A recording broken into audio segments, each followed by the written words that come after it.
There is a specific type of frustration in photography that most people do not talk about. It is not that your photos are bad, it is that they are almost right. You can see what you wanted in your head, the photo is a version of that, but it is slightly off in a way that you cannot name. The gap between what you saw and what your camera produced has a specific cause, and it is one that people almost do not assume it is. Most photographers assume that the gap is a gear problem. Better camera, sharper glass, or a focal length you just don't own yet. So they upgrade the camera, the lens, but actually the gap is staying the exact same because the issue was never about the gear in the first place. The gap was a decision gap. 5 decisions happen between arriving at the scene and pressing the shutter. Most photographers only make 1 or 2 of them, and the photo reflects which ones were chosen and which ones were skipped. I want to walk you through each of the 5 decisions and what happens when you skip them and what happens when you choose them, and hopefully what you can do when you go on your next shoots. Decision 1 is the subject decision, and most photographers skip this entirely. Not because they don't know what they're shooting, because they can describe what's in the frame,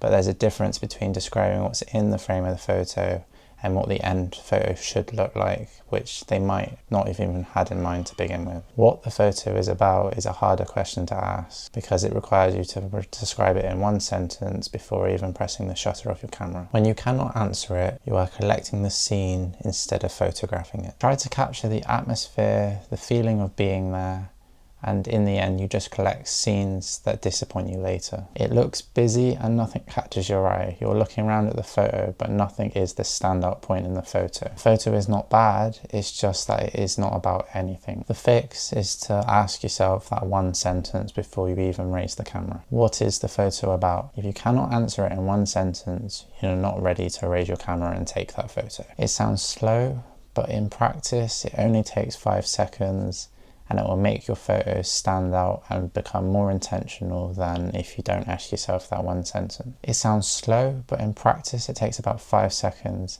and everything that follows becomes more intentional. Decision 2 is the light decision, and this is usually where the biggest gap lives. Most photographers notice light. They know if it's sunny, overcast, dark, dim, or whatever the conditions are, but noticing the light and understanding the light are 2 different things. Reading light means answering 3 questions before even touching the camera. Where is the light coming from? Is it hard? Is it soft? And how does it look on the subject you are shooting? Where it is coming from determines where you need to position your subject. Is it hard? Is it soft? Determines how the mood of your photo will look. Where it falls on the subject will tell whether the position you are trying to put the subject will turn out how you're imagining, or it will be a disaster because the light has not been considered properly. When you skip this, something specific happens. You compose the photo for the subject and you don't compose for the light. The subject is well placed in the frame. The light is landing on the background instead of the subject. The photo does not look like what you saw because you were focusing on the composition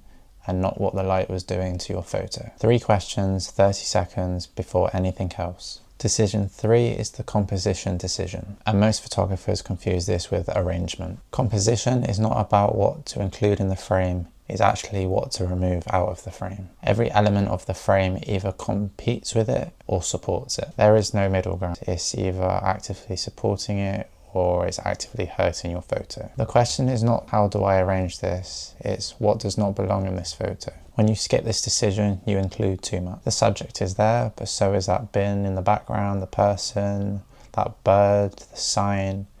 Anything that's distracting shouldn't belong in the photo. The photo does not look like what you imagined because you didn't imagine all the distractions in the background to be there when you pictured the photo you were going to take. Your brain edited them out without you even realizing, and the camera included everything. Move around until those things that do not belong in the photo are gone, or change the angle completely so that it's closer to what you imagined and not what the camera is capturing. Decision 4 is the settings decision, and this is the one that most tutorials focus on. And it is the one that matters the least when the first 3 decisions are missing. When the first 3 are clear, the settings follow logically after. If you know what the photo is about, then you know if the background needs to be in focus or blurred out, and that's where aperture follows. Shutter speed and aperture shape the photo. ISO is left last to fix the exposure when the other 2 are correct. The setting decision is the one that most photographers get wrong because they do it in the wrong order. They set the ISO first because it feels like the foundation.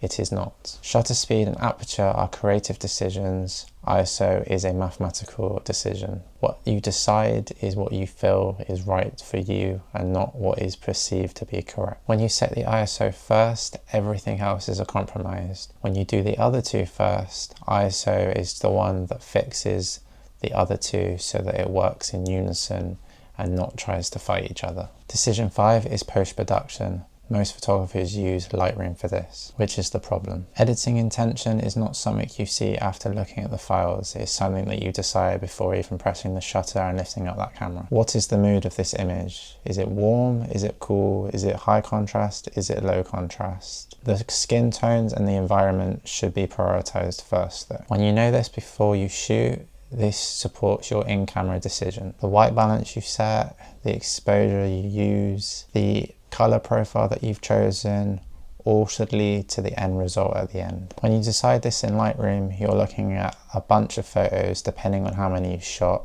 and trying to work out what they should all be. This is why editing takes so long, and sometimes why the final photo or what you deliver to a client feels completely different to what you had before you pressed the shutter. Now let me bring all 5 decisions together. The gap between what you imagined and what your camera produced is almost traceable back to one of these 5 decisions being missing. The subject decision: what is the photo about? 1 sentence before you raise the camera. The light decision: where is it coming from? Is it hard? Is it soft? And how is it falling on the subject? 3 questions, 30 seconds. The composition decision: what does not belong? Only subtract what isn't supporting the main focus of the image. The settings decision: shutter speed based on movement, aperture based on depth, and ISO will always be last. The post-production decision: what is the mood of the photo?